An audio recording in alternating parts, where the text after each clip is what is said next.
અખિલ ભારતીય રાષ્ટ્રીય શૈક્ષિક મહાસંઘ કચ્છ જિલ્લા દ્વારા ટેટ મુક્તિ મુદ્દે ભુજ ખાતે ધરણા અને આવેદનપત્ર કાર્યક્રમ યોજાયો હતો।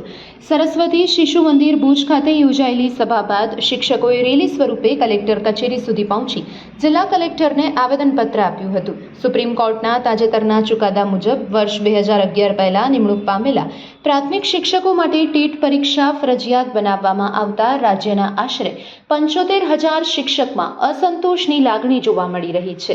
તે સમયે પ્રચલિત લાયકાતોના આધારે નિમણૂક મેળવેલા શિક્ષકો માટે વર્ષો બાદ ટેટ ફરજિયાત બનાવવાનો નિર્ણય શિક્ષક હિતને અસર કરતો હોવાનું મહાસંઘે જણાવ્યું હતું।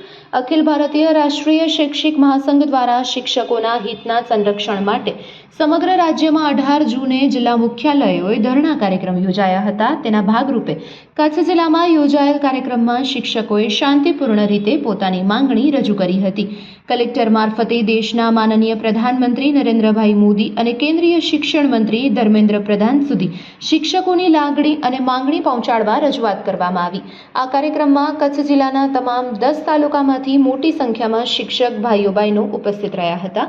મહાસંઘના જિલ્લા અધ્યક્ષ લગધીરસિંહ જાડેજા, મહામંત્રી મયુરભાઈ પટેલ, સંગઠન મંત્રી રમેશભાઈ મઢવી, પ્રાંત ઉપાધ્યક્ષ મુરજીભાઈ ગઢવી, રાજ્ય પ્રતિનિધિ રામસંગજી જાડેજા, એસ.ટાટ સંવર્ગ પ્રાંત મંત્રી અમરાભાઈ રબારી, સૌરાષ્ટ્ર સંભાગ સંગઠન મંત્રી રમેશભાઈ ગાગલ, સૌરાષ્ટ્ર સંભાગ મહિલા સંગઠન મંત્રી રાખીબેન રાઠોડ, પ્રાંત સહ સંગઠન મંત્રી અને કચ્છ ગ્રાન્ટેડ માધ્યમિક અધ્યક્ષ અલ્પેશભાઈ જાની, સરકારી માધ્યમિક અધ્યક્ષ શૈલેન્દ્રસિંહ જાડેજા, પ્રાથમિક ગ્રાન્ટેડ ઉપાધ્યક્ષ મનુભા સોઢા, જિલ્લા મહિલા ઉપાધ્યક્ષ દક્ષાબેન રાણીપા, મહિલા સહમંત્રી બિનાકાબેન ગોસ્વામી સહિત જિલ્લાના વિવિધ તાલુકા અને નગર એકમના હોદ્દેદારો ઉપસ્થિત રહ્યા હતા।